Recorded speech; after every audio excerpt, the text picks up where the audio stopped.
Voter তালিকা থেকে গণহারে ভোটারের নাম বাদ গেলে হস্তক্ষেপ করব, এসআইআর মামলায় কমিশনকে সুপ্রিম হুঁশিয়ারি। বিচারপতি সূর্যকান্ত, বিচারপতি জয়মাল্য বাগচির ডিভিশন বেঞ্চে এই মামলা চলছে।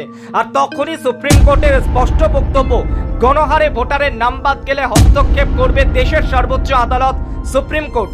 ভোটার তালিকা সংশোধনের নামে গণহারে নাম বাদ নয়, বরঞ্চ উল্টে ভোটার তালিকাতে জনগণের নাম ঢোকানোই উচিত, এমনই নির্দেশ সুপ্রিম কোর্টের। আধার কার্ড, ভোটার কার্ডকে বৈধ নথি হিসেবে গ্রহণ করা হোক, সুপ্রিম কোর্টের এই পরামর্শ নির্বাচন কমিশনকে।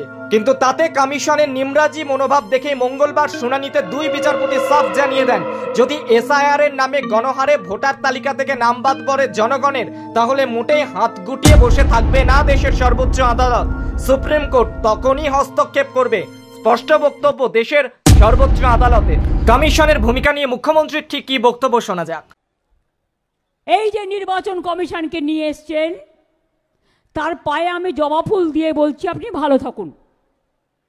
গাঁদা ফুলও দিয়ে দেবো, রজনীগন্ধাও দিয়ে দেবো,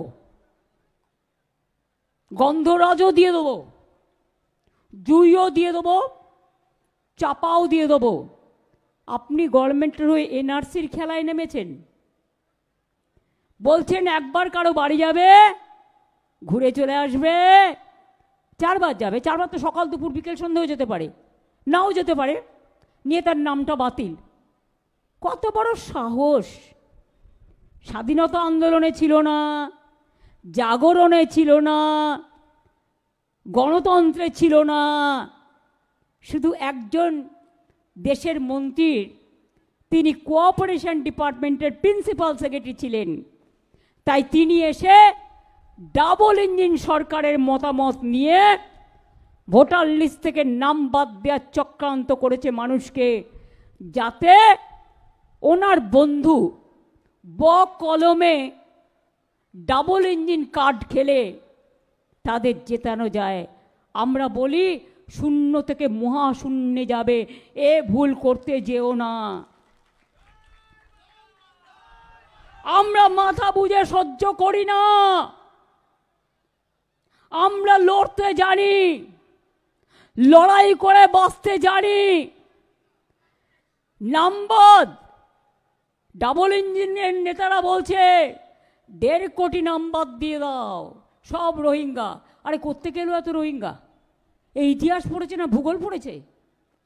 ইউনাইটেড নেশনস বলেছিল কয়েক বছর আগে সব শুদ্ধ রোহিঙ্গার সংখ্যা হচ্ছে 10 লাখ। এখন নয় ভেরিয়ে ধরলাম 17 লাখ।